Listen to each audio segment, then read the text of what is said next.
මම අද මේ වීඩියෝ එකෙන් කතා කරන්න බලාපොරොත්තු වෙන්නේ මුල්තානි මිටි ගැන. මේ වීඩියෝ එකෙන් මම කියන්න බලාපොරොත්තු වෙනවා මුල්තානි මිටි කියන්නේ මොනවද? මුල්තානි මිටි වලින් ස්කින් එකට තියෙන බෙනිෆිට්ස් මොනවද?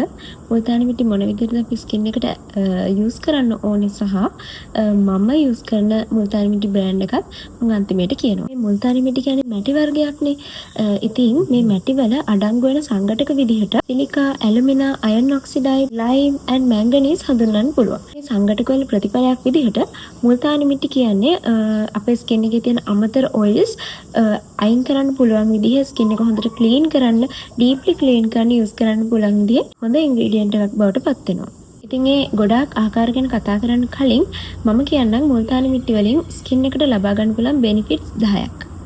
පළවෙනි එක තමයි මුල්තානි මිටි වලට පුළුවන් අපේ ස්කින් එක ඩීප් ක්ලෙන්ස් කරන්න. අනෙක තමයි මුල්තානි මිටි වලට පුළුවන් ඔයිල්. 10 වෙනි දේ තමයි මුල්තානි මිටි කියන්නේ ඔයාගේ කොන්නෙට හොඳ බෙනිෆිෂල් ඉන්ග්‍රීඩියන්ට් එකක්. ඔයාට පුළුවන් ඔයාගේ ස්කින් කෙයාර් රූටින් එකම මුල්තානි මිටි වලින් කවර් කරගන්න. හැබැයි ඔයාට මුල්තානි මිටි ඩේලි යූස් කරන්නත් පුළුවන්. ඔයාට පුළුවන් ක්ලෙන්ස් එකක් විදිහටත් මුල්තානි මිටි යූස් කරන්න. ඉතින් මේ වගේම මුල්තානි මිටි කියන්නේ හොඳ ෆේස් පැක් එකක්. ඔයාගේ ස්කින් කලර් එක අප් වෙනවත් ඔයාට බලා ගන්න පුළුවන්.